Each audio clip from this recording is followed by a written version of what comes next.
Breaking news సిరియాపై క్షిపణులతో Israel విరుచుకుపడ్డది. సిరియా రాజధాని డమాస్కస్లో బాంబుల వర్షం కురిపించింది. సైనిక ప్రధాన కార్యాలయంపై క్షిపణి దాడి చేసింది. స్వైదా ప్రాంతంలోని డిఫెన్స్ మినిస్ట్రీ ఆఫీస్ పైన కూడా దాడి చేసింది. ప్రెసిడెన్షియల్ ప్యాలెస్కు అతి సమీపంలోనే క్షిపణి దాడి జరిగింది. మీడియా ప్రతినిధులు లైవ్ ఇస్తున్న సమయంలో ఒకసారిగా క్షిపణి దాడి చోటు చేసుకుంది. లైవ్లో అటాక్ రికార్డ్ అయింది.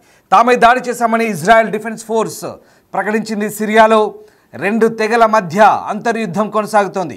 షియా తెగకు చెందిన డ్రూజ్ మిలిషియాకు సున్నీ బెడ్విన్ తెగలకు మధ్య ఘర్షణ జరుగుతోంది. ఈ ఘర్షణలో ఇప్పటికే 30 మంది మృతి చెందారు. డ్రూజ్ తెగ ప్రజలపై సిరియా దాడులు చేస్తుందనే ఆరోపణలు కొనసాగుతున్నాయి. అందుకు ప్రతీకారంగానే ఇజ్రాయెల్ దాడి చేసిన దానికి సంబంధించిన దృశ్యాలు మనం చూస్తున్నాం. సిరియాలో సైనిక ప్రధాన కార్యాలయంపై దాడి జరిగినప్పుడు అక్కడే లైవ్లో ఉన్న ఒక న్యూస్ రీడర్, న్యూస్ ప్రజెంటర్ ఆ దాడి జరిగిన వెంటనే భయాందోళనకు గురై అక్కడి నుంచి చైర్లోంచి పరిగెత్తుకుంటూ పారిపోతున్న దృశ్యాలు మనకు కనబడుతూ ఉన్నాయి. అది లైవ్ టెలికాస్ట్. స్థానికంగా సిరియాలో లైవ్ టెలికాస్ట్ జరుగుతున్న సమయంలో ఓ మీడియా కార్యాలయంలో న్యూస్ ప్రజెంటర్ వెనకాలే బాంబు పేలుడు చోటు చేసుకోవడంతో, భారీ బాంబు పేలుడు జరగడంతో ఒకసారిగా అక్కడి నుంచి పారిపోతున్న దృశ్యాలు లైవ్లోనే మనకు కనబడుతూ ఉన్నాయి. సిరియాలోని సైనిక ప్రధాన కార్యాలయంపై జరిగిన దాడికి సంబంధించిన దృశ్యాలు చూస్తున్నాం. ముఖ్యంగా ఇజ్రాయెల్ ఈ దాడులు చేసింది. సిరియా రాజధాని డమస్కస్లోని సైనిక ప్రధాన కార్యాలయంపై ఇజ్రాయెల్ ఐడిఎఫ్ విరుచుకుపడింది. ఈ విషయాన్ని ఇజ్రాయెల్ సైన్యం ప్రకటించింది. తమ రక్షణ శాఖ కార్యాలయాన్ని లక్ష్యంగా చేసుకుని ఇజ్రాయెల్ దాడి చేసిందంటూ సిరియన్ సైనిక వర్గాలు కూడా ధృవీకరించాయి. సిరియాలోని స్వైదా ప్రాంతంలో స్థానిక మిలిషియాల మధ్య జరిగిన సాయుధ ఘర్షణలో ఇప్పటివరకు 100 మంది ప్రాణాలు కోల్పోయారు. మైనార్టీ షియాకు చెందిన డ్రూజ్ మిలిషియాకు అలాగే సున్నీ బెడ్విన్ తెగల మధ్య ఆదివారం ఘర్షణ జరిగింది.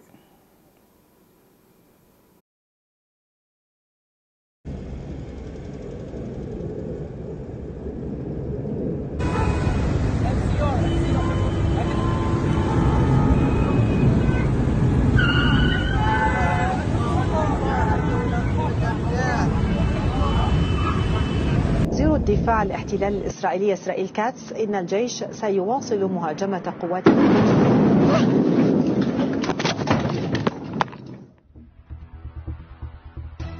وزير الدفاع الاحتلال الإسرائيلي إسرائيل كاتس إن الجيش سيواصل مهاجمة قوات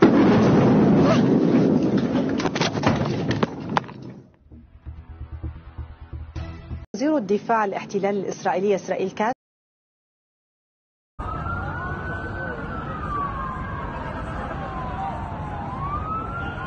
غارة جديدة وائل، غارة جديدة وائل، غارة ثانية، غارات عنيفة جدا. 4 صواريخ،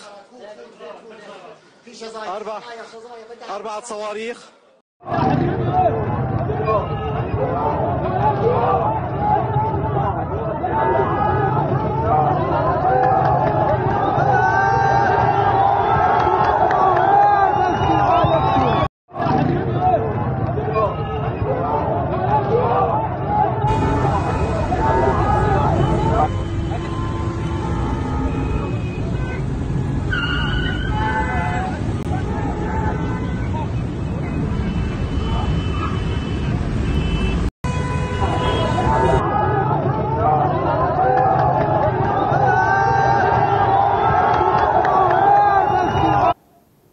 అయితే ఈ దాడులు తామే చేశామంటూ ఇజ్రాయెల్ డిఫెన్స్ ఫోర్స్ ప్రకటించింది. దీన్ని సిరియా సైనిక వర్గాలు కూడా ధృవీకరించాయి. సిరియాలోని స్వైదా ప్రావిన్స్లో రెండు తెగల మధ్య ఘర్షణలు తీవ్రం కావడంతో ఇజ్రాయెల్ సైన్యం డమాస్కస్లోని సిరియా సైనిక ప్రధాన కార్యాలయం మిలిటరీ హెడ్ క్వార్టర్స్పై వైమానిక దాడి చేసింది. డ్రూజ్ పౌరులపై సిరియా ప్రభుత్వ దురాఘాతాలకు ప్రతీకారంగా ఈ చర్య తీసుకున్నట్లుగా ఇజ్రాయెల్ చెప్తోంది. స్వైదాలో చెలరేగిన హింసాత్మక ఘర్షణలో 250 మందికి పైగా మరణించడంతో డ్రూజ్ ప్రజలను కాపాడేందుకు ఇజ్రాయెల్ జోక్యం చేసుకుంది. ఈ పరిణామం సిరియాలో ఉద్రిక్త పరిస్థితులకు దారితీసిన పరిస్థితులు కనబడుతున్నాయి. రెండు తెగల మధ్య సాయుధ ఘర్షణలో సిరియాలోని స్వైదా ప్రావిన్స్ అట్టుడుకుతోంది. ఈ నేపథ్యంలో రాజధాని డమాస్కస్లోని సిరియా సైనిక ప్రధాన కార్యాలయంపై ఇజ్రాయెల్ సైన్యం బుధవారం రాత్రి వైమానిక దాడి చేసింది. సిరియా రక్షణ మంత్రిత్వ శాఖ సమీపంలోని సైనిక ప్రధాన కేంద్రంపై నేరుగా వైమానిక దాడి జరిపింది. ఈ దాడిలో సైనిక అలాగే సిరియా రక్షణ మంత్రిత్వ శాఖ కార్యాలయం కూడా పూర్తిగా ధ్వంసమైన పరిస్థితి. ఇక ఈ దాడిని ఇజ్రాయెల్ డిఫెన్స్ ఫోర్స్ ఐడిఎఫ్ ధృవీకరించింది. డ్రూజ్ పౌరులపై సిరియా సర్కార్ చేస్తున్న దురాగతాలకు ప్రతీకార చర్యగా పేర్కొంది. రాజకీయ స్థాయి ఆదేశాల మేరకు చర్యలు కొనసాగుతున్నాయి, అవసరమైన అన్ని అవకాశాలను పరిశీలిస్తున్నామంటూ ఇజ్రాయెల్ డిఫెన్స్ ఫోర్స్ చెప్తోంది. మరోవైపు స్వైదా ప్రావిన్స్లో స్థానిక డ్రూజ్ మిలిషియా సిరియా ప్రభుత్వ బలగాల మధ్య చెలరేగిన ఘర్షణలు తాత్కాలిక కాల్పుల విరమణ ఒప్పందం రద్దు కావడంతో మరింత హింసాత్మకంగా మారాయి. ముఖ్యంగా డ్రూజ్ సామాజిక వర్గంపై హింస పెరిగింది. ఈ దాడిలో ఇప్పటివరకు 250 మంది మరణించారు, వందలాది మంది గాయపడ్డారు. ఈ నేపథ్యంలోనే డ్రూజ్ ప్రజలను కాపాడేందుకు చర్యలు తీసుకుంటున్నట్లుగా ఇజ్రాయెల్ అధికారికంగా ప్రకటించింది. దీనికి తోడు తమ సరిహద్దులకు సమీపంలో ఇస్లామిక్ మిలిషియా గ్రూపులు మళ్లీ కార్యకలాపాలు చురుగ్గా సాగించడంతో ఇజ్రాయెల్ ప్రభుత్వం అప్రమత్తమైంది. మీరు చూస్తున్న దృశ్యాలు ఇజ్రాయెల్ ఐడిఎఫ్ సిరియా రాజధాని డమాస్కస్పై దాడి చేసిన దృశ్యాలు మనం చూస్తూ ఉన్నాం. డ్రూజ్ జాతికి చెందిన ఒక కూరగాయల వ్యాపారిని కొందరు సాయుధులు దోచుకోవడంతో సమస్య ప్రారంభమైందని అబ్జర్వేటరీ ఫర్ హ్యూమన్స్ రైట్స్ సంస్థ తెలిపింది.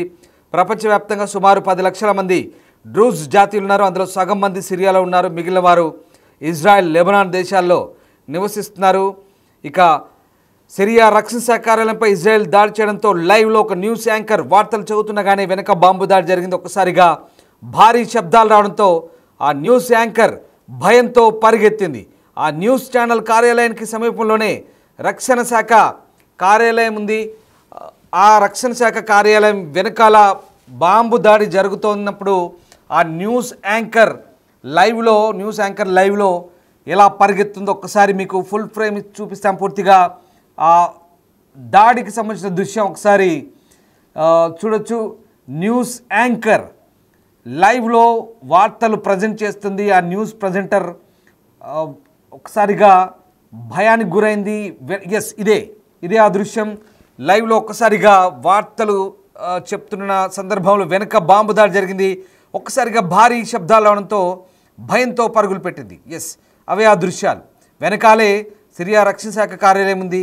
సరిగ్గా ఇప్పుడే ఆ బాంబు దాడి జరుగుతుంది. ఎస్, వెంటనే ఆ యాంకర్ భయంతో పరుగులు తీసింది. మరోవైపు అక్కడే ఒక స్తూపంలాగా కనబడుతుంది, చూసారా? ఒక స్తూపం దగ్గర మరొక వ్యక్తి అక్కడ లైవ్ రిపోర్టింగ్ ఇస్తున్నాడు. చాలామంది అంతర్జాతీయ మీడియా ప్రతినిధులు ఉన్నారు. ఆ దాడి జరుగుతున్నప్పుడు అక్కడ చాలామంది మీడియా ప్రతినిధులు లైవ్ కవరేజ్ ఇస్తున్నారు, రిపోర్టింగ్ చేస్తున్నారు. ఇక్కడ స్టూడియోలో యాంకర్ న్యూస్ చదువుతోంది. అదే సమయంలో సరిగ్గా ఆ రక్షణ శాఖ కార్యాలయంపై దాడి జరిగినప్పుడు వెంటనే భయానికి గురైన ఆ యాంకర్ అక్కడి నుంచి పరుగులు పెట్టిన దృశ్యాలు మనకు కనబడుతూ ఉన్నాయి. ఇది సిరియాలో పరిస్థితి. ఇజ్రాయెల్ ప్రస్తుతం డ్రూజ్ సామాజిక వర్గ పౌరులను కాపాడేందుకే ఈ దాడులు చేస్తున్నామంటూ చెప్తోంది.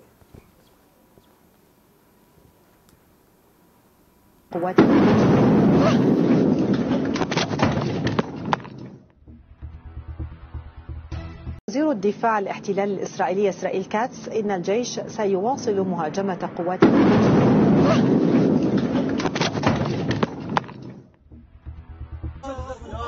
لا حول ولا قوة إلا بالله.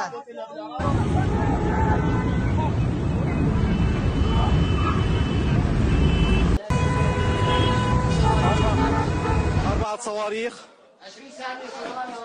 4 صواريخ وائل، غارة عنيفة جدا.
సిరియాలో 2 దశాబ్దాలకు పైగా కొనసాగిన అంతర్యుద్ధం 2024 డిసెంబర్లో బషర్ అల్ అసద్ పదవి నుంచి దిగిపోవడంతో ముగిసింది. సున్నీ ఆధిక్య ప్రభుత్వం ఇప్పుడు సిరియాను పాలిస్తున్నప్పటికీ మైనారిటీ వర్గాలు అసద్ అనుచరుల నుంచి నిరంతర వ్యతిరేకత ఎదురవుతోంది. వీటిలో ద్రూజ్ సమూహం తెరపైకి వచ్చింది. ఇటీవల ఇజ్రాయెల్ రక్షణ మంత్రి ఇజ్రాయెల్ క్యాట్జ్ మాట్లాడుతూ సిరియా సైనిక బలగాలు వెనక్కి వెళ్లే వరకు వైమానిక దాడులు కొనసాగుతాయని హెచ్చరించారు. ప్రధాని నెతన్యాహు కూడా ఉత్తర సరిహద్దుల్లో పరిస్థితిని చక్కదిద్దాల్సిన అవసరం ఉందంటూ డ్రూజ్ వర్గం రక్షణ కట్టుబడి ఉంటామంటూ పునరుద్ఘాటించారు. సిరియాలో తిరుగుబాటుదారులను అసద్ కుటుంబం చిత్రహింసలకు గురిచేసి అత్యంత దారుణంగా వ్యవహరించిన ఘటనలు అతడు దేశం విడిచి వెళ్ళిపోయిన తర్వాత వెలుగులోకి వచ్చాయి. మాజీ అధ్యక్షుడు అసద్ తన పెంపుడు సింహానికి ఖైదీలను ఆహారంగా వేసిన దుర్మార్గపు ఘటనలు కూడా వెలుగు చూశాయి. సిరియా, లెబనాన్, ఇజ్రాయెల్ ప్రాంతాల్లో విస్తరించిన ప్రత్యేక మత సామాజిక వర్గమే డ్రూజ్. ప్రస్తుతం సిరియాలో అస్థిరతతో 2 వర్గాలుగా విడిపోయాయి. ఓ వర్గం కొత్త ప్రభుత్వం పాలనలో అనుకూలంగా ఉన్నా ఇంకో వర్గం స్వయం పాలన కోరుకుంటుంది. స్వైదా ప్రావిన్స్లో సిరియా సైన్యం స్థానిక డ్రూజ్ మిలిషియా మధ్య ఘర్షణలు ఉధృతం కావడంతో అంతర్జాతీయ సమాజం ఆందోళన వ్యక్తం చేస్తుంది. యూకే కేంద్రంగా పనిచేస్తున్న సిరియన్ అబ్జర్వేటరీ హ్యూమన్ రైట్స్ ప్రకారం ఇప్పటివరకు 250 మంది వరకు మృతి చెందగా 21 మందిని కాల్చంపినట్టుగా చెప్తున్నారు. సో మొత్తం మీద ఇక్కడ డ్రూజ్ మిలిషియా అలాగే సున్నీ బెడౌన్ వంశాల మధ్య ఈ గొడవ చోటు చేసుకుంది. ఇక సిరియాలో గతేడాది అహ్మద్ మహమ్మద్ అల్ జులానీ నేతృత్వంలో తాత్కాలిక ప్రభుత్వం ఏర్పడింది. తమ దేశంలోని అన్ని వర్గాలను పరిరక్షిస్తామని ఆయన ప్రతిజ్ఞ చేశారు. కానీ వాటిని నిలుపుకోవడంలో విఫలమవుతూ వస్తున్న పరిస్థితి కనబడుతోంది. ఈ నేపథ్యంలోనే ఈ తాజా దాడులను ఇజ్రాయెల్ చేసింది. వాస్తవానికి సిరియాలో అంతర్యుద్ధం అనేది 2011 మార్చిలో ప్రారంభమైన ఒక పెద్ద సంఘర్షణ. అది నిరసనలతో మొదలై క్రమంగా అంతర్యుద్ధంగా మారింది. ఆ యుద్ధంలో దేశం 2గా విడిపోయింది. అనేక మంది చనిపోయారు, వేలాది మంది నిరాశ్రయులయ్యారు. ఇక ఈ నేపథ్యంలోనే బషర్ అల్ అసద్ నేతృత్వంలోని ప్రభుత్వం హింసాత్మకంగా అణిచివేసేందుకు ప్రయత్నించింది. ఈ సంఘర్షణలో అనేక వర్గాలు పాల్గొన్నాయి. ప్రభుత్వ దళాలు, తిరుగుబాటుదారులు, తీవ్రవాద సమూహాలు, విదేశీ శక్తులు పాల్గొన్నాయి. దీంతో సిరియాలో అంతర్యుద్ధం కారణంగా పెద్ద సంఖ్యలో ప్రజలు మరణించారు. అప్పట్లో లక్షలాది మంది నిరాశ్రయులు, లక్షలాది మంది పొరుగు దేశాలకు వలస వెళ్ళాల్సి వచ్చింది. దీంతో అతిపెద్ద మానవతా సంక్షోభం ఏర్పడింది. అనేక ప్రాంతాలు వివిధ సమూహాల నియంత్రణలో ఉన్నాయి. ఇది దేశం మొత్తాన్ని ప్రభావితం చేసింది. ఈ నేపథ్యంలో అనేక దేశాలు వివిధ సమూహాలకు మద్దతు ఇచ్చాయి. అటు ఇస్లామిక్ స్టేట్ ఐసిస్ను రూపుమాపడానికి అమెరికా కూడా జోక్యం చేసుకుంది. ఈ నేపథ్యంలోనే ఒకసారిగా సిరియాలో పరిస్థితులు ఇప్పుడిప్పుడే చక్కబడుతున్నాయనుకుంటున్న ఈ తరుణంలో మళ్ళీ 2 వర్గాల మధ్య యుద్ధం ప్రారంభమైంది. సిరియాలో 2 తెగల మధ్య అంతర్యుద్ధం కొనసాగుతుంది.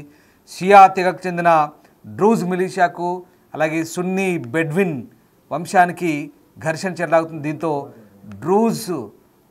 డ్రూజ్ వర్గ ప్రజలను స్థానిక ప్రభుత్వం కూడా హింసిస్తుందని భావించిన ఇజ్రాయెల్ వాళ్ళకి మద్దతుగా దాడులు చేసింది సిరియాపై.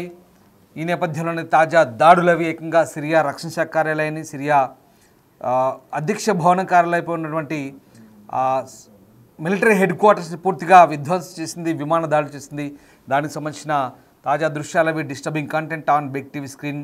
సో సిరియా తాజా దాడుల నేపథ్యంలో ఒకసారిగా మళ్ళీ పరిణామాలు వేగంగా మారుతున్నాయి ఇజ్రాయెల్ దాడుల తర్వాత సిరియాపై.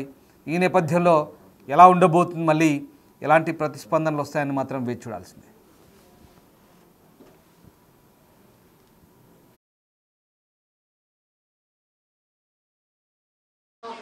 أربعة صواريخ وائل غارة عنيفة جدا. غارة